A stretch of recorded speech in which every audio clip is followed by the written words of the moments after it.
السلام علیکم خواتین و حضرات، میں شعیب امام سوال و جواب کی ایک اور نشست میں حاضر خدمت ہوں جناب قاسم علی شاہ صاحب کے ساتھ. سر بہت بہت شکریہ، آپ نے ایک دفعہ پھر ٹائم نکالا ہمارے لیے. سر بغیر کسی تاخیر کے میں آج کے کویشچن کی طرف آؤں گا. سر اگر کسی شخص کی ماہانہ آمدن نہ بڑھ رہی ہو تو وہ کیا کرے؟ اس سوال کا جواب کتاب سے نہیں، میں اپنی کوئی زندگی کا جو تجربہ مشاہدہ ہے میں اس سے دینا چاہوں گا. ایک تو یہ بڑا ہی قدرتی فطرتی اوریجنل کویشچن ہے، اور یہ کسی بھی گرو کرنے والے بندے کو اور جس کی تمنا ہے کہ اسے پروگریس کرنی ہے، آگے بڑھنا ہے، اسے زندگی کے کسی نہ کسی فیز میں اس کو فیس کرنا پڑ سکتا ہے. تو ہوتا یہ ہے کہ کبھی آپ بغور مشاہدہ کیجئے تو جو آپ کی انکم ہے اس کو بڑے آپ دھیان سے کبھی سمجھیے، تو آپ نے اپنی ایک قابلیت ایسی بنائی ہوتی ہے جس قابلیت کے عوض آپ کچھ لے رہے ہوتے ہیں. اچھا، وہ قابلیت کے عوض بھی ہو سکتا ہے. ایک آپشن یہ بھی بنتی ہے، بعض اوقات آپ اپنا وقت بیچ کے لیتے ہیں. آپ اپنا وقت دیتے ہیں 9 to 5 اور اس وقت کے عوض منتھ کے بعد تنخواہ لیتے ہیں، اس وقت میں جو بھی آپ کام کرتے ہیں. اچھا، بعض اوقات آپ کے اندر کوئی صلاحیت ہوتی ہے، وہ صلاحیت آپ کا رزق بن جاتی ہے. بعض اوقات آپ کا کوئی ٹیلنٹ ہے، اللہ نے اس ٹیلنٹ کے ذریعے آپ کو رزق دینا شروع کیا. اچھا، آپ کبھی غور کیجئے گا کہ مزدور جو ہے اللہ نے اس کے رزق کو اس کے جسم میں رکھا. وہ مشقت کرتا ہے، کوشش کرتا ہے، اینٹیں اٹھاتا ہے، بجری اٹھاتا ہے، سریا اٹھاتا ہے، لوڈنگ ان لوڈنگ کا کام کرتا ہے. اس کی باڈی میں اللہ نے رزق رکھ دیا، وہاں سے اس کو معاوضہ مل جاتا ہے.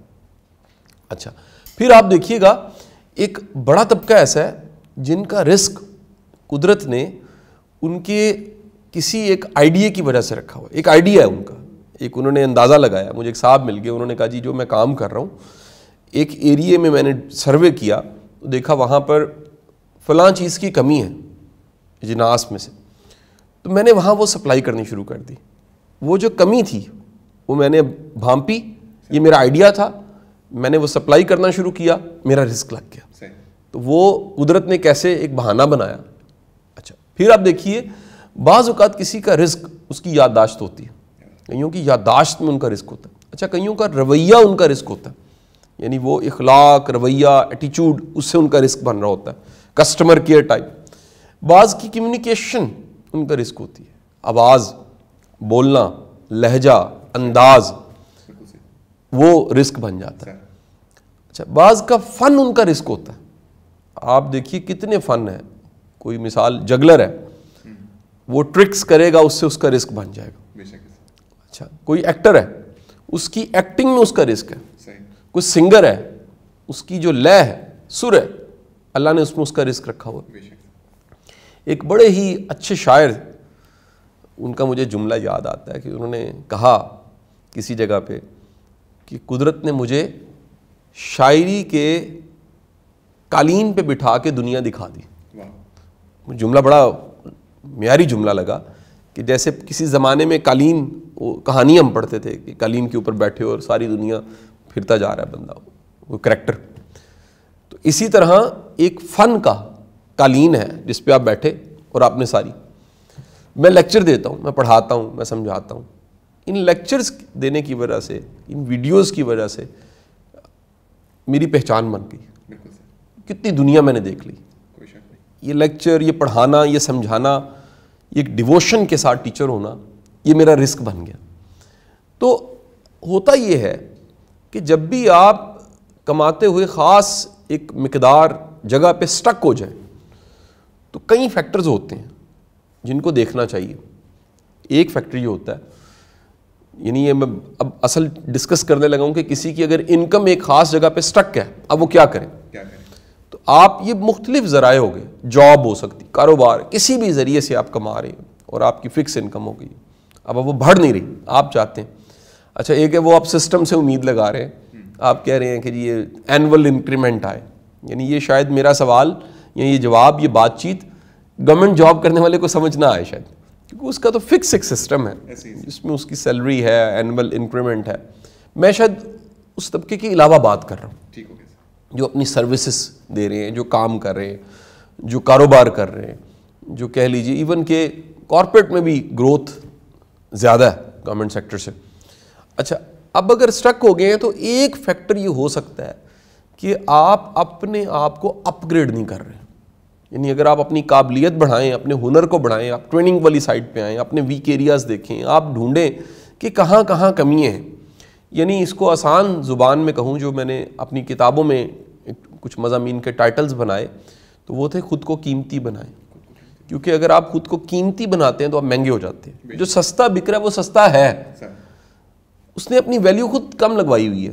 اگر وہ مہنگا ہونا چاہتا ہے تو وہ اپنی ویلیو بڑھائے, اور اپنی ویلیو بڑھانے کا طریقہ یہ اپنی قابلیت بڑھائے, اپنا ہنر بڑھائے, اپنی صلاحیت بڑھائے, اپنے آپ کو مہنگا کرے. آپ کبھی غور کیجئے گا, کئی ایسی سروسز ہیں. اس کپڑے سلوانا ہے, آپ جائیے بازار میں تو جو درزی ہے اس کا ریٹ ہے کوئی 1000 روپیہ سوٹ کا ریٹ ہے. اچھا اس سے بھی کم ہے جو یونیورسٹیز میں بچے سوٹ سلواتے ہیں, وہاں پر کیونکہ اسٹوڈنٹس کے لیے ریٹ ہوتے ہیں تو 500-600 روپے میں سوٹ سلوا لیتے ہیں. درزی ہے وہ. اچھا 500-600 روپے سے 1000 روپیہ. آپ ذرا بہتر چلے جائیں کچھ بہتر مناسب علاقے میں تو آپ کو پتہ لگے گا جی کہ وہ فلانا جو بندہ 2500 روپیہ لے رہا ہے, ریٹ بڑھ گیا. اب ہے وہ بھی سوٹ ہی. پھر آپ پتہ لگے گا ایک وقت کا معروف ایک ایسا برانڈ ہے, نام ہے, نام لیے بغیر کوٹ کرتا جا رہا ہوں, جس کے پاس جناب کیوں لگتی ہے, بڑا ٹائم ملتا ہے اور اس کے بعد باری آتی ہے, وہ ڈیزائن کرتا ہے آپ کی وہ باڈی کو دیکھتا ہے, آپ کی باڈی شیپ کو دیکھتا ہے, پھر دیکھتا ہے کلر کس طرح کے سوٹ کریں گے, وہ گائیڈ کرتا ہے اور اس کے بعد وہ طے کرتا ہے. تو ممکن ہے کہ اس کا ریٹ 7-8 ہزار روپے ایک سوٹ کا ہو. اب وہ 7-8 ہزار روپے ایک سوٹ کا کیسے لے رہا ہے سٹچ کرنے کا, صرف کپڑے کے بغیر؟ اس کی وجہ یہ ہے کہ اس نے اپنی قابلیت اتنی بڑھائی کہ وہ مہنگا ہو گیا. اب 8-10 ہزار روپیہ ایک سوٹ کا لینے والا اگر وہ کبھی بیٹھے اس کے ساتھ جو 500 روپیہ لیتا ہے تو وہ 500 روپے والا بڑا حیران ہوگا. وہ کہے گا بڑی قسمت ہے تیری. وہ کہے گا میری جو قسمت ہے اس کو وہ سمجھائے گا ایسے. وہ کہے گا میں بھی 500 روپیہ لینے والا تھا لیکن میں نے اپنی قابلیت ایسے بڑھائی ہے, میں اپنے کسٹمر کو اتنا اچھا سے سمجھتا ہوں اور میں اتنی اچھی سروس دیتا ہوں کہ میں مہنگا ہو گیا, لہٰذا میرا کام بھی, میرا پروڈکٹ بھی کیا ہو گیا, مہنگا ہو گیا. اچھا ایک اسپیکٹ یہ ہو گیا. اچھا دوسرا جو اسپیکٹ ہے جو ایک مومن کو ضرور سمجھنا چاہیے کہ اللہ نے آپ کے رزق کا بڑھنا وہ رکھا ہوا ہے سخاوت میں, وہ رکھا ہوا صدقات میں, وہ رکھا ہوا خیرات میں. تو ہم چیریٹی نہیں کرتے. میں بڑے لوگوں کو جانتا ہوں وہ دکھاوا کر دیتے ہیں چیزوں کا لیکن چیریٹی نہیں کرتے. چیریٹی کی جو روح ہے کہ کسی محروم کی محرومی کو دور کرنا, کسی کا مددگار بننا, کسی کے لیے بہترین کرنا, کسی کو ڈھونڈنا, تلاش کرنا کہ اس کی زندگی میں کیا کمی ہے جو میں پوری کر دوں.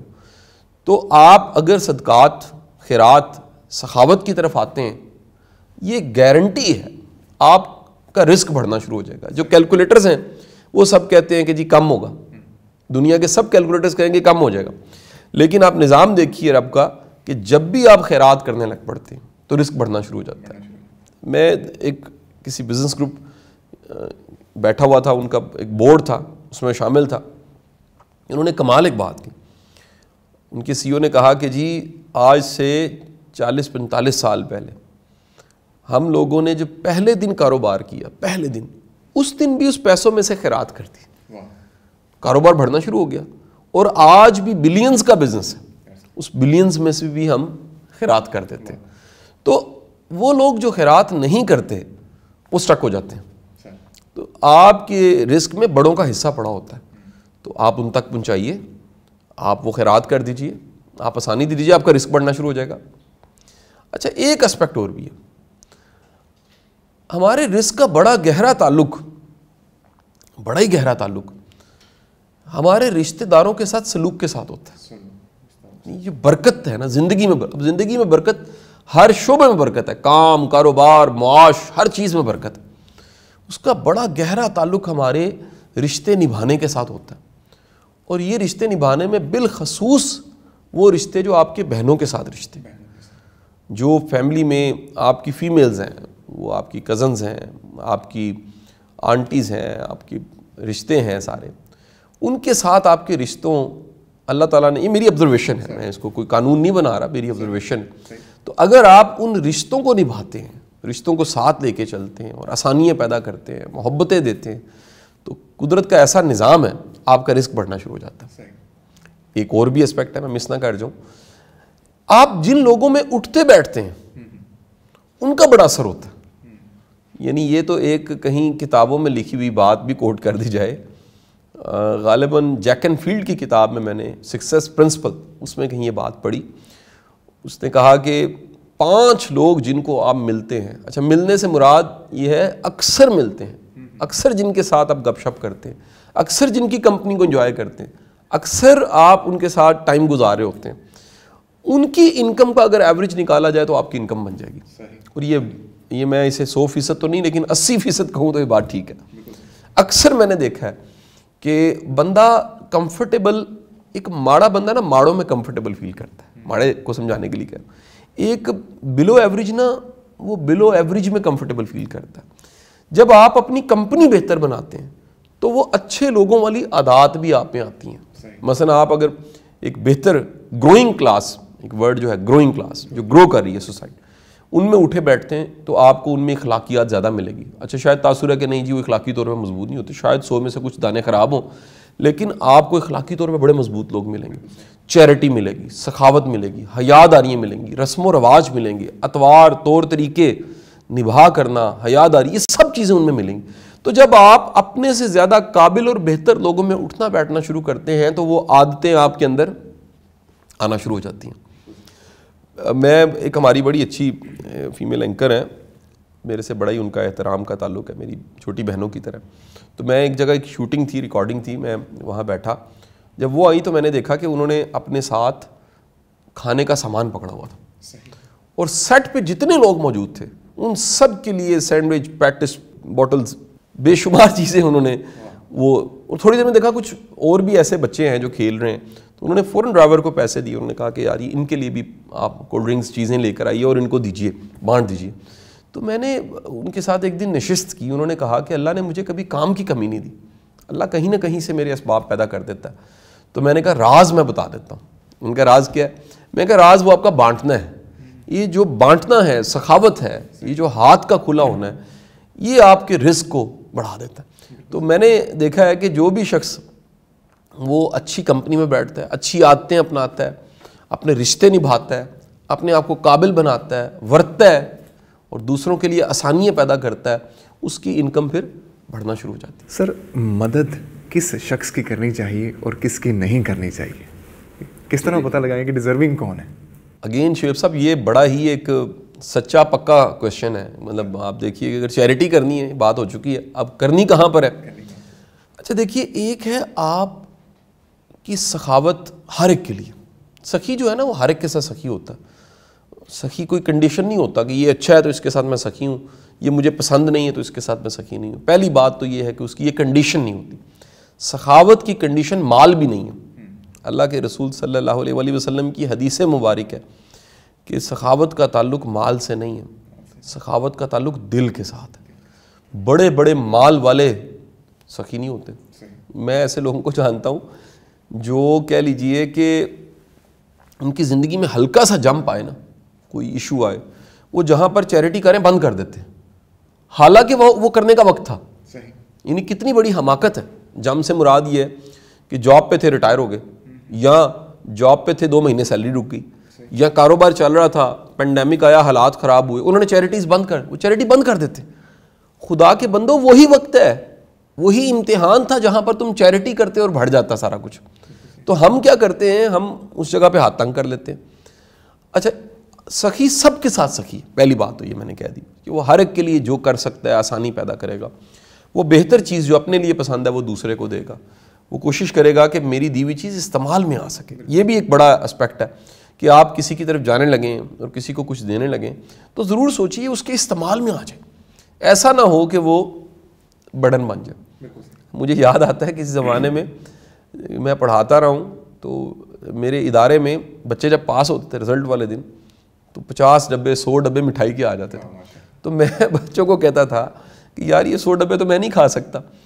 تو وہ کیونکہ اظہاری خوشی کا مٹھائی تھا تو میں پھر اپنے علاقے میں ٹاؤن میں وہ ساری مٹھائی بانٹ دیا کرتا تھا کہ یار چلو یہ خوشی سب خوشی وہ ہے جس میں سب شامل ہو سکے. اچھا اب اگلی بات آ جاتی ہے, اب حکم ہے مسکین کو دو, مسکین کو آپ چیریٹی اپنی دے سکتے ہیں. تو مسکین کی تعریف کیا ہے؟ مسکین کا مطلب ہے ایک ایسا بندہ جو مکمل زور لگاتا ہے اور اس کی پوری نہیں پڑتی. مسکین کا مطلب ایسا نہیں کچھ نہیں کر رہا, میں اس کی طرف ابھی آتا ہوں. مسکین ایک ایسا انسان ہے جس کا آئی کیو, جس کی پرسنالٹی, جس کی صلاحیت, جس کی منتھلی انکم پورا زور لگا کے بھی اس کی پوری نہیں پڑتی. فوراً ڈھونڈیں, تلاش کریں. جب آپ کی آنکھ ڈھونڈ رہی ہے, تلاش کر رہی ہے, تو آپ کو پتہ لگے گا یہ فلانا بندہ مسکین ہے, یہ رشتہ دار مسکین ہے, یہ میرا قربت دار مسکین ہے, یہ میرا ملازم مسکین ہے, یہ فلانا بندہ بڑا مسکین. تو آپ مسکین کو ڈھونڈ کے کیا کریں گے؟ آپ چیریٹی کر دیں. تو مسکین پہ جب چیریٹی کریں گے تو الٹیمیٹ ملٹی پلائی ہو جائے گا آپ کا. اچھا اس کے بعد آ جاتا ہے کہ آپ یتیم کو ڈھونڈتے ہیں, ایسا جس کا والد نہیں ہے اور اس کا کوئی سہارا نہیں ہے, اس کا کوئی آسرا نہیں ہے. اچھا پھر اس کے بعد آ جاتا ہے کہ کوئی ایسا بندہ ہے جو نادار ہے, غریب ہے, آپ اس کو بھی ڈھونڈیے, تلاش کیجیے اپنے ارد گرد. اور یہ رمضان کیونکہ شروع ہوا چاہتا ہے, بڑا بہترین وقت ہے. میں حق میں نہیں ہوں کہ ڈبے میں ڈالی جائے چیریٹی, یہ سب سے نیچے آتا ہے. اگر ترتیب سے میں کہوں کہ چیریٹی کوئی آپشن نہیں ہے تو ڈبے میں ڈال دیجیے, وہ کسی بھی فلاحی ادارے کا ڈبہ ہے جس کے اندر آپ ڈال دیتے ہیں. سب سے پہلے چیریٹی آپ نے کرنی ہے. تو آپ دیکھیے کہ آپ کے اپنے ارد گرد جو مسکین ہیں, جو غریب ہیں, جو نادار ہیں, جو مشکل میں ہیں, آپ راشن دے دیجیے, آپ پیسے دے دیجیے, آپ کوئی آسانی ان کے لیے پیدا کر دیجیے. اچھا دین جو منع کرتا ہے, یہ بڑے دھیان سے سمجھنے والی بات, وہ ہے پیشہ ور بیکاری کو نہیں دینا چاہیے. پیشہ ور بیکاری کی تعریف یہ ہے, یہ وہ شخص ہے جو مانگ رہا ہے, آپ نے اس کو دیا, اس نے لیا اور پھر مانگنا شروع کر دیا. یعنی آپ اس کی ضرورت, وہ کہ جی اللہ دے نام پہ دے, میں روٹی کھانی ہے, آپ نے اسے اچھی روٹی خرید کے دے دی, اسے روٹی رکھی ہے, پھر مانگنا شروع کر دی. یہ پیشہ ور ہے, یعنی اس کا پروفیشن ہی یہ ہے کہ اس نے مانگ کے کھانا ہے. اسے منع فرمایا گیا. پیشہ ور بیکاری کو بھی شدید ڈسکریج کیا گیا, اور پیشہ ور بیکاری کو دینا بھی نہیں چاہیے. اچھا پھر اب یہاں پر ایک سوال جنم لیتا ہے کہ ہم کیسے ڈھونڈیں یہ پیشہ ور ہے کہ نہیں ہے؟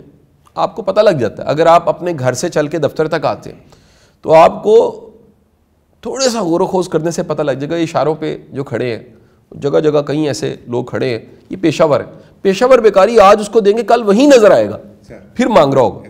یعنی اشاروں پہ بندہ رٹا لگ جاتا ہے کہ فلانی جگہ پہ یہ بندہ موجود ہے, فلانی جگہ پہ بندہ موجود ہے, فلانی جگہ پہ بندہ. یہ وہ پیشہ ور لوگ ہیں, منع فرمایا گیا. تو آپ کی سب سے بہترین امداد وہ ہے جو اپنوں پہ لگتی, آپ اپنوں کے لیے کرتے اور ڈھونڈ کے کرنے کا ثواب ہے. یعنی یہ ہم برائیوں کی, خامیوں کی ٹو رکھتے ہیں جو کہ منع فرمایا گیا.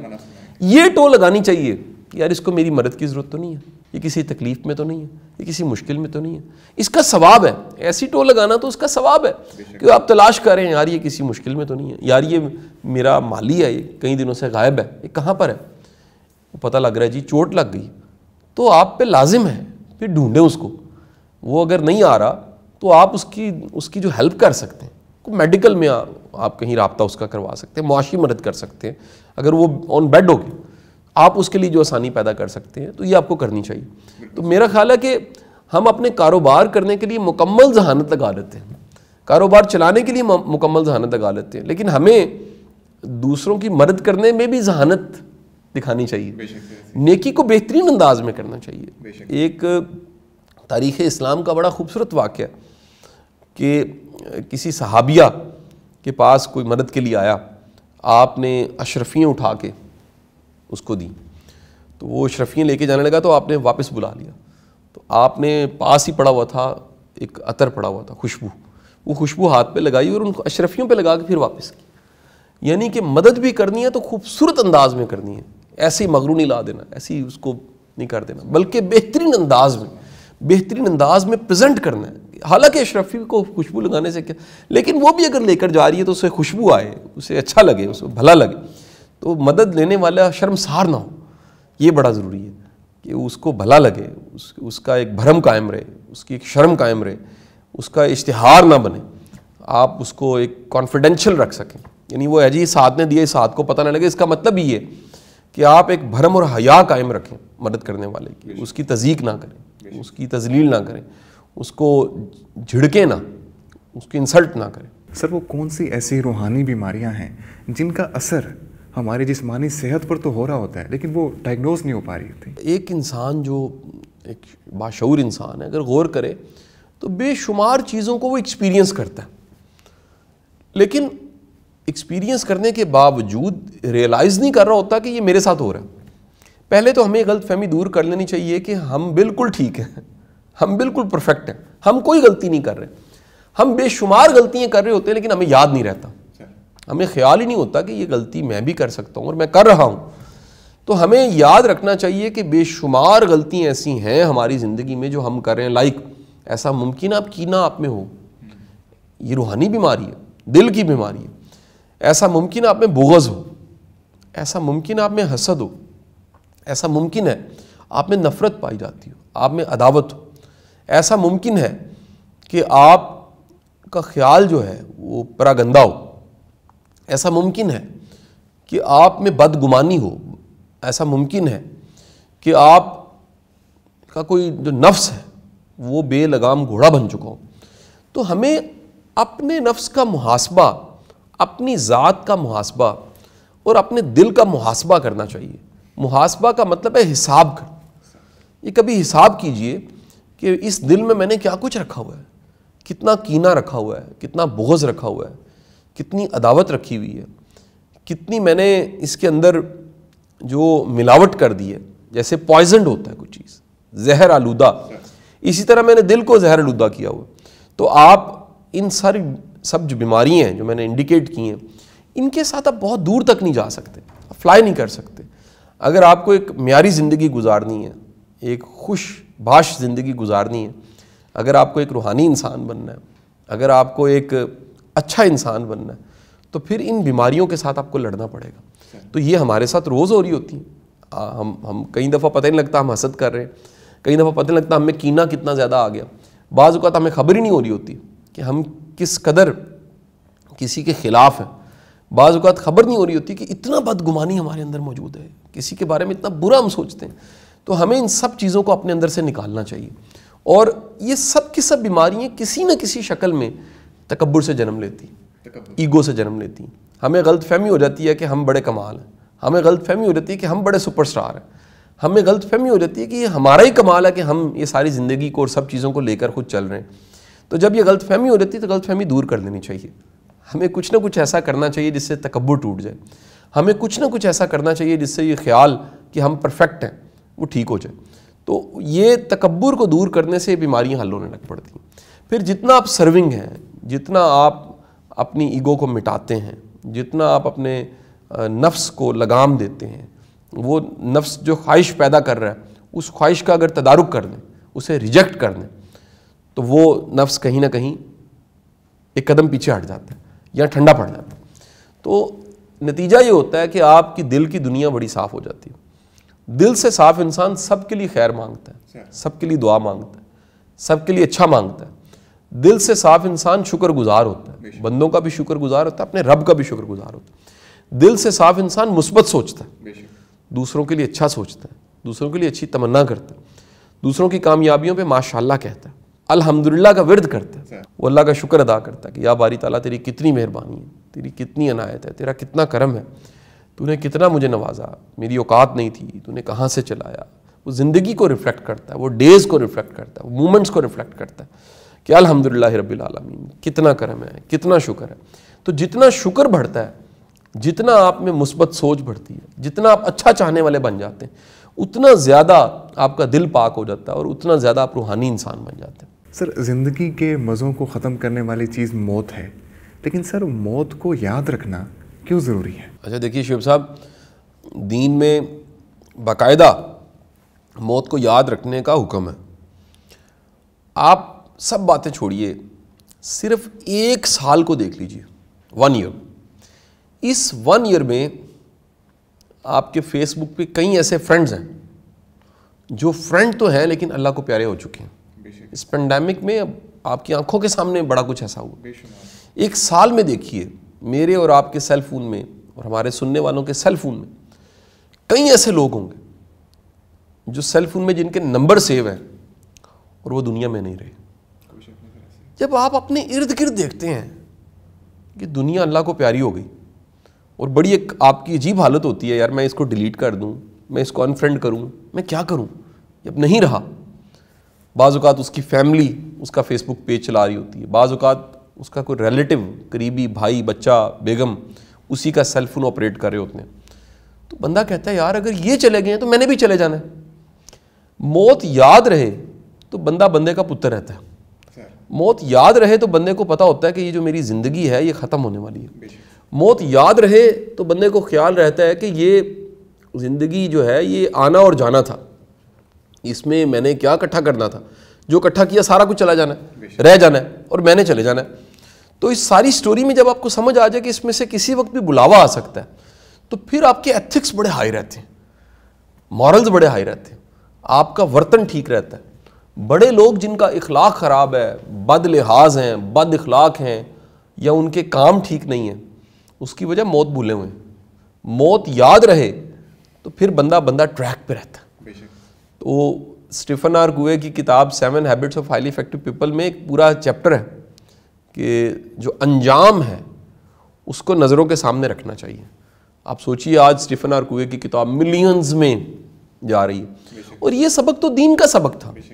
آپ کا دین ایک واضح میسج ہے کہ اپنی موت کو دن میں کتنی بار یاد کرو, موت کو یاد کرو. موت کو کیوں یاد کرو؟ کہ جانا ہے. جسے پتہ ہے کہ میں نے جانا ہے, شعیب صاحب میں کنفرم بتا رہا ہوں وہ زندگی اور انداز سے جیے گا, اس کا انداز کچھ اور ہوگا. میں یہ کہتا ہوں جنتی دوزخی تو اللہ کو پتہ ہے, لیکن جس نے جنت کی طرف جانا ہوتا ہے نا, اس کا زندگی میں انداز اور ہوتا ہے. اس کا معاملہ کرنا, اس کا درگزر کرنا, اس کا لے کر چلنا, اس کا ایک ایک مومنٹ میں پتہ لگتا ہے کہ اس کو پتہ ہے میں نے جانا ہے. جس کو پتہ ہے میں نے جانا ہے اس کی زندگی گزارنے کا انداز کچھ اور ہوگا. اور جس کو یہ پتہ ہی نہیں ہے میں نے جانا ہے, جس کو یہ یاد ہی نہیں ہے میں نے جانا ہے, وہ جو بھولا ہوا ہے. میں کہتا ہوں اصل غفلت یہ ہے کہ آپ کو موت یاد نہیں ہے. اس سے بڑی غفلت کوئی نہیں ہو سکتی. غفلت کوئی ایسی نیند والی حالت نہیں ہے. بعض کھلی آنکھوں میں غافل ہوتے ہیں, بعض ہوش و حواس کے ہوتے ہوئے غافل ہوتے ہیں. غافل وہ ہے جو بھولا ہوا ہے کہ یار میری یہ زندگی ہے اور میں نے یہ کبھی ایک دم بلاوا آنا ہے. دیکھیں یہ ساری بیماریاں جن کو آپ سنتے ہیں اور یہ سارے حادثے جن سے لوگ چلے جاتے ہیں, انہی میں سے کوئی بیماری آپ کو لگنی ہے. کیا ہو جائے گا؟ انہی میں سے کوئی حادثہ آپ کے ساتھ ہونا ہے. انہی میں سے ہم کہتے ہیں بہانہ بنا جی فلانا چلا گیا. حضور ہمارے جانے کے بعد بھی کسی نے یہ کہنا کہ یہ ایک بہانہ بنا, یہ چنگا پلا تھا, کھاتا تھا, پیتا تھا, کل تے ملے علی, آج تے میرے نال بیٹھا ہے, ایسی دوپہر نو تے میری گل ہوئی ہے. آپ کی زندگی میں ایسا واقعہ ہوا ہوگا, میری زندگی میں کئی ایسے واقعات کہ میں کسی صاحب کے پاس کھڑا بات چیت کر رہا ہوں اور تفصیلی بات ہو رہی ہے اور وعدہ ہو رہا ہے جی کل ملاقات ہوتی ہے انشاءاللہ, اور کل کال آتی ہے, پتہ لگتا ہے کہ جناب وہ صاحب جو ہیں وہ اللہ کو پیارے ہو گئے, اور وہ وقت جس میں ہم کل کھڑے تھے اسی وقت میں جنازہ پڑھ رہا ہوں ان کا. تو اللہ کے بندو ہم کیوں بھول جائیں کہ ایک جنازہ ہمارا بھی ہونا ہے. یہ جو ثواب ہے, جنازہ پڑھنے کا ثواب ہے, جنازے کے ساتھ چلنے کا ثواب ہے, تدفین آپ دیکھتے ہیں, یہ کیوں ہے؟ آپ کو موت یاد رہے, آپ کو یاد رہے کہ چلتا پھرتا صحت مند بندہ جو ہمارے بیچ میں تھا, اگر یہ چلا گیا تو ہم نے بھی چلے جانا ہے. جب آپ کو یہ یاد رہتا ہے کہ ہم نے چلے جانا ہے تو پھر آپ ٹریک پہ رہتے ہیں. اچھا دیکھیے, نشانہ لینا ہو نا بندوق سے تو 2 مکھیاں ہوتی ہیں. مکھی وہ ایک سپاٹس ہوتے ہیں 2 ایسے اوپر ڈاٹس ایسے بنے ہوتے ہیں, تو وہ ایک ادھر والی مکھی کو آخر والی کے ساتھ جوڑا جائے تو پھر نشانے پہ گولی پہنچتی ہے. گولی کو نشانے پہ پہنچانے کے لیے دونوں مکھیوں کو, یہ جو مکھی ہے آج کا وقت اور یہ ایک مکھی ہے دنیا سے جانے کا وقت. یہ مکھی اور اس مکھی کو ساتھ ایک جگہ رکھنا, آج کے قدم کو اٹھاتے ہوئے سوچنا کہ میں نے جانا بھی ہے, آج کا قدم اٹھاتے ہوئے سوچنا کہ اس کا ایک اینڈ ہے, آج کا قدم سوچتے ہوئے یہ سوچتے ہوئے اٹھانا کہ میرا حساب ہونا ہے, پھر لائف ٹریک پہ رہتی ہے, پھر وہ آپ کی نشانے پہ رہتی ہیں چیزیں. لیکن اگر آپ یہ بھولے رہیں کہ میں نے جانا ہے, آپ کو یاد ہی نہ رہے, آپ کو خیال ہی نہ رہے کہ میں نے جانا ہے, تو پھر یہ زندگی بڑی مشکل ہو جاتی ہے. پھر آپ دل ادھر لگاتے ہیں, اور یہاں جو بھی دل لگاتا ہے اس کے لیے موت بڑی مشکل ہے. جس کو یہ یاد ہے کہ میں نے سب چھوڑنا ہے اور نکلنا ہے, اس کے لیے زندگی بڑی آسان ہے, اس کے لیے زندگی جینا بڑا آسان ہے. سر آپ اس وقت کئی ممالک کا سفر کر چکے ہیں اور مختلف قوموں کی تہذیب و ثقافت کو سر دیکھ چکے ہیں. سر ایسی کوئی آداب آپ نے دیکھے ہو, کوئی مینرزم دیکھا ہو دوسری اقوام میں کہ آپ نے کہا ہو کہ اگر یہ پاکستان میں آ جائیں یا پھر یہ آداب ہمارے یہاں آ جائے تو مزہ آ جائے؟ یہ بڑا ہی اچھا کویشچن ہے. میں کئی یادیں ہیں میری, اور کہہ لیجئے کہ میں نے بڑا ان یادوں سے سیکھا, ان واقعات سے بڑا سیکھا. مثلا ترکی میں میرے ایک دوست تھے, تو ایک ترک دوست تھا ان کا, وہ اس کے گھر لے گئے. تو جب آپ کسی کے گھر جاتے ہیں اور دعوت ہوتی ہے اس سے بڑا کچھ سیکھتے ہیں آپ. تو مجھے اس دن پتہ لگا کہ ترکوں کے ہاں جو جوتی ہے وہ گھر سے باہر اتاری جاتی ہے, یعنی اس کا ایک ایریا بنا ہوا ہے جہاں پر آپ اپنی جوتی اتار دیتے ہیں اور آپ ننگے پیر, یا پھر آپ اندر گھر کے لیے ایک علیحدہ سے جوتا یا جراب یا کچھ ایسا ہوتا ہے جو باہر استعمال نہیں ہوا ہوتا. تو وہ نفاست کی مجھے انتہا لگی کہ آپ اپنے استعمال کا جوتا جو سڑک پہ جا رہا ہے, جس پہ گند لگ رہا ہے, گرد لگ رہی ہے, مٹی لگ رہی ہے, اس کو گھر لے کے نہیں آ پاتے. اب گھر کے باہر ایک جگہ ہے جہاں پر جوتا اتارتے ہیں اور اس کے بعد آپ گھر میں داخل ہوتے ہیں. اچھا, اسی طرح میں باہر کسی جگہ پہ تھا تو سکھوں نے دعوت کی ہوئی تھی, تو میں ان کی جو مہمان نوازی تھی بڑا حیران ہوا. اور وہ کیونکہ سیوا کو, خدمت کو, تو اس گھر سے جب میں نکلا تو جو ہماری جوتیاں تھیں ان کا رخ ٹھیک کیا ہوا تھا سب. تو میں نے کہا یہ کس نے کیا ہے؟ تو میزبان نے بتایا میں نے کیا, اور یہ ہم بڑے شوق سے کرتے ہیں.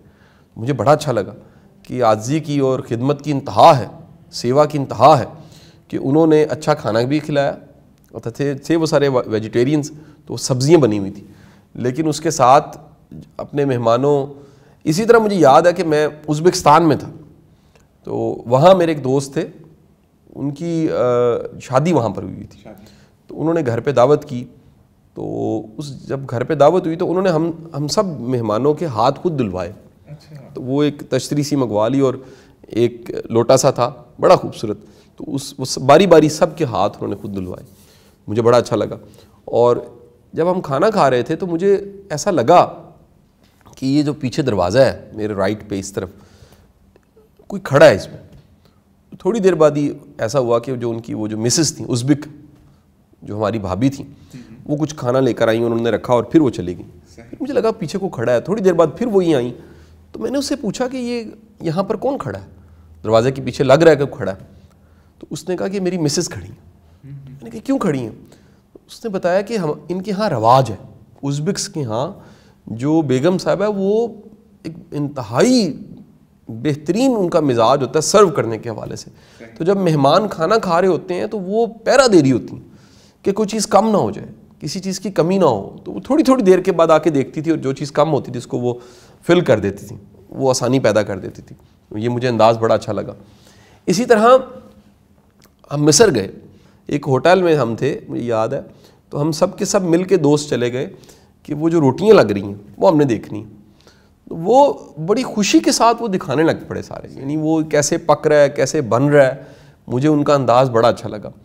اسی طرح ازبکستان کا ایک اور واقعہ مجھے یاد آتا ہے کہ ہم سارے دوست اکٹھے تھے, تو کسی جگہ پہ کسی نے وہ میٹرو کا پوچھا رستہ, تو وہ صاحب اتنے مہربان تھے جن سے رستہ پوچھا, انہوں نے اپنا کارڈ بھی دے دیا.